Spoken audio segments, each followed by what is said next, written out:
ग्राम CU को वेतन दिया जा रहा है वो बिहार से भी कम है। पूरे भारत में सबसे कम हरियाणा में दिया जा रहा है। प्रमोशन नहीं है। 25-25, 30-30 साल तक ग्राम सीयू लाग के ग्राम सीयू रिटायर हो गए। 5 साल से ज़्यादा का टाइम हो चुका है। एज इट इज़ जो पहले थी उसी हालत में। ग्राम सीयू के वेलफेयर के लिए कोई काम सरकार द्वारा नहीं किया। जो जहाँ फाइल पड़ी है वो फाइल को कहीं उठाती नहीं। एज इट इज़ पड़ी है, कोई कार्रवाई नहीं हुई है ये सरकार ने। नमस्कार, मैं हूं परविंदर और आप देख रहे हैं हरियाणा टीवी। अगर बात करें हम पंचायती राज की, तो पंचायती राज को ग्राम सचिव चलाते हैं, क्योंकि पंचायती राज को चलाने में ग्राम सचिव की एक अहम भूमिका होती है। महात्मा गांधी ने कहा है कि अगर देश है तो गांव है, क्योंकि गांव से ही ये देश चलता है। देश की 70% आबादी जो है वो गांव में बसती है और जो ग्राम सचिव हैं वो उसी आबादी का एक तरह से प्रतिनिधित्व करते हैं। लेकिन ग्राम सचिव एसोसिएशन की काफ़ी लंबे समय से लंबित मांगें पड़ी हैं। उन मांगों का अभी तक समाधान नहीं हुआ है। सरकारें आई और सरकारें चली गई, लेकिन फिर भी मांगे सरकार के सामने रखी गई। सरकार ने उन मांगों को हाँ भी कहा, लेकिन उसके बावजूद भी अभी तक वो मांगे पूरी नहीं हो सकी हैं। और इसी विषय पर चर्चा करने के लिए हमारे साथ ग्राम सचिव एसोसिएशन के प्रधान नरेश धनखड़ हमारे साथ बातचीत करने के लिए इस वक्त मौजूद हैं। नरेश जी, आपसे जानना चाहूँगा कि आप लोगों की क्या कुछ मुख्य मांगे रही हैं जिन पर सरकार ने यस तो कहा, लेकिन अभी तक वो मांगे पूरी नहीं हुई?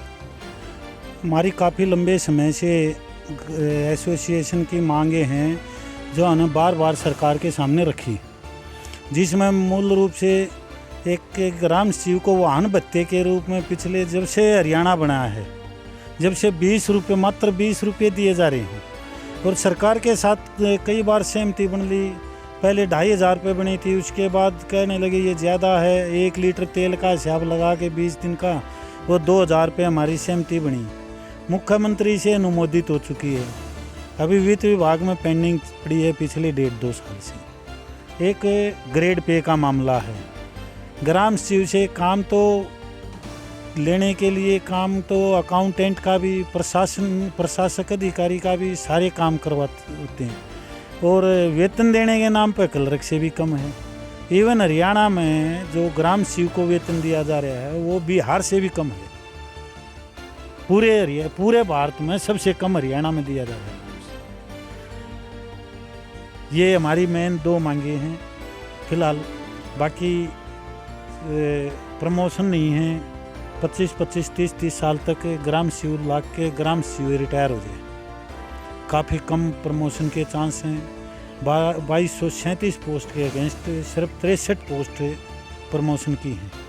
उसके लिए भी हमने बार बार सरकार से रिक्वेस्ट की है कि जो डायरेक्ट कोटा बंद करके 100% प्रमोशन से ही भर्ती कर दी जाए, प्रमोशन ही करे, SCPO की पोस्ट भरी जाए, ताकि कम से कम 5% तो कोटा हो जाए प्रमोशन का। यही हमारी मेन मांग है। धनखड़ जी, अगर बात करें पिछली सरकार में जब ओम प्रकाश धनखड़ के पास ये पंचायत विभाग डिपार्टमेंट था, उस वक्त आप लोगों ने उनसे मुलाकात की थी। उन्होंने इन मांगों के लिए यस भी कहा था। फिर आखिरकार ऐसा क्या हुआ कि आप लोगों की मांगे जो हैं अभी तक उलझी हुई, अभी तक मांगे पूरी नहीं हुई?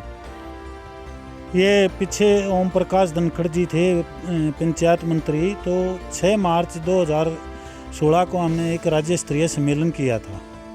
उस सम्मेलन में मुख्य अतिथि के तौर पर माननीय कृषि मंत्री जी, उस टाइम पे पंचायत मंत्री थे, अब राष्ट्रीय भाजपा के प्रदेश अध्यक्ष भी हैं, ओम प्रकाश धनखड़ जी। उन्होंने मानना था कि हाँ, आपकी मांगे हैं जो ये जायज़ हैं और मैं कोशिश करूँगा ये आपकी पूरी करवाऊँगा। उसके बाद लगातार अधिकारियों के साथ मीटिंग चलती रही। मध्यस्थता, मंत्री जी ने मध्यस्थता भी की, परंतु आज हालात ये हैं कि 5 साल से ज़्यादा का टाइम हो चुका है। एज इट इज़ जो पहले थी उसी हालत में। हाँ, एक काम तो सरकार ने किया है कि जो ग्राम सचिव की योग्यता थी वो 10वीं से बढ़ा के स्नातक कर दी गई। उसके अलावा ग्राम सचिव के वेलफेयर के लिए कोई काम सरकार द्वारा नहीं किया गया। बार बार आश्वासन मिलते हैं, काम नहीं।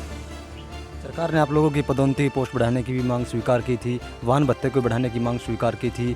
इसके अलावा आप लोगों की जो और भी मांगे थी उनको भी यहाँ कहा था, तो फिर उस समय अधिकारियों ने भी हाँ कहा था। तो क्या अब आप लोगों की सरकार से कोई बातचीत हुई है इन विषयों को लेकर कि पहले हाँ हो चुकी है, मांगे पूरी हो चुकी हैं, लेकिन अभी तक नोटिफिकेशन जारी नहीं हुआ? इसके बारे में अभी जो नई सरकार है माननीय दुष्यंत चौटाला जी उप मुख्यमंत्री हैं और पंचायत विभाग का कार्यभार भी उन्हीं के पास है। उनसे हमने 3-4 बार मुलाकात की है। तो मुलाकात क्या खड़े खड़े बात होती है वहाँ, ज़्यादा बैठ के और विस्तृत से चर्चा तो हुई नहीं है। उन्होंने जिम्मेवारी लगाई थी अपने जो प्रदेश अध्यक्ष हैं निशान सिंह जी, सरदार निशान सिंह जी, उनकी जिम्मेवारी लगाई थी हमारी बात सुन के उनका समाधान करवाने की। उनको हमने विस्तृत से सभी मांगों के बारे में बता दिया था। उसके बाद में उन्होंने कहा था कि हम आपकी 3-4 मांग हैं जो आपकी बिल्कुल जायज़ हैं, और पंचायत विभाग से मैं जुड़ा हुआ हूँ क्योंकि वो भी पहले कभी सरपंच रहे हुए हैं निशान सिंह जी, तो उन्होंने माना था। उसके बाद में विभाग के अधिकारियों से बात की, परंतु हमारे विभाग में अधिकारी और ऐसा है जो जहाँ फाइल पड़ी है वो फाइल को कहीं उठाते नहीं, एज इट इज़ पड़ी है, कोई कार्रवाई नहीं हुई है ये सरकार। आप लोगों ने जिस वक्त दुष्यंत चौटाला जी सांसद थे उस वक्त भी आप लोगों ने उनसे मुलाकात की थी, तब उन्होंने हाँ कहा था, तो अब करनी क्यों काटी जा रही है? हाँ, 29 जनवरी 2018 को हम दुष्यंत जी से दिल्ली उनके आवास पे मिले थे, और हमारे साथ हमारे 2-3 साथी थे, कुलदीप सिंह जी थे और साथी भी थे। तो काफ़ी देर उनसे बैठ के बात हुई थी उस टाइम पे। तो उन्होंने कहा था कि आपका तो बिल्कुल शोषण किया जा रहा है सरकार द्वारा, परंतु अब वो उल्टा हो गया। अब वो सत्ता में हैं और इसी विभाग के मंत्री भी हैं, परंतु अब वो इस बात का कोई समाधान नहीं करे। बार बार मिल लिए, पता नहीं विभाग के अधिकारी उनकी नहीं सुनते या उनकी इच्छा शक्ति नहीं है, ये तो वही जाने। हमने बार बार उनसे मिल भी लिए, रिक्वेस्ट भी कर ली। अभी पिछले दिनों चंडीगढ़ गए थे, PSDP से भी हम इस विषय पे मिले थे, परंतु एक और बात हमें सुनने में आ रही है, हमारी समस्याओं का तो समाधान किया नहीं जा रहा। एक और बात सुनने में आ रही है, अभी सूत्रों से पता चला है कि विभाग में जो अधिकारी के पद खाली हैं BDOज के, उनमें दूसरे विभाग से डेपुटेशन पे लेके लगाने की प्लानिंग चल रही है सरकार की। उस बारे में हमारी BDO SCPO से मीटिंग भी हुई है। ज़रूरत पड़ी तो आंदोलन भी करेंगे, सरकार नहीं माननी तो। आपकी मांगे जो है लंबे समय से पेंडिंग पड़ी हैं, अगर सरकार अभी भी आपकी मांगों को नहीं मानती है तो आप लोगों ने क्या कुछ रणनीति, वही खास रणनीति बनाई है? हमारी पिछले दिनों वर्चुअल मीटिंग हुई थी अपनी एसोसिएशन के सदस्यों के साथ सभी से, तो उसमें हमने निर्णय लिया था कि एक बार दुष्यंत जी से मिलके बात की जाए। अगर उसके बाद समाधान नहीं होता तो ये जनवरी से पहले, चुनाव डिक्लेयर होने से पहले सांकेतिक हड़ताल करेंगे 2-3 दिन की। यही हमारी भी फिलहाल रणनीति है। तो ये नरेश धनखड़ हैं, ग्राम सचिव एसोसिएशन के प्रधान हैं, जिनका साफ तौर से कहना है कि इनकी मांगे जो हैं जायज़ मांगे, क्योंकि इनको वाहन भत्ता आज भी 20 रुपये मिलता है। जब से हरियाणा बना है तब से 20 रुपये भत्ता मिल रहा है उन्हें, और आज भी वहीं पर भत्ता अटका हुआ है। सरकार ने कई बार इनकी मांगों को हाँ कहा है, लेकिन उसके बावजूद भी अभी तक इनकी मांगे पूरी नहीं हुई हैं। और इनका साफ तौर से ये भी कहना कि अगर आने वाले वक्त में सरकार ने इनकी मांगों को पूरा नहीं किया तो ये हड़ताल यानी कि सांकेतिक धरना प्रदर्शन भी अवश्य करेंगे।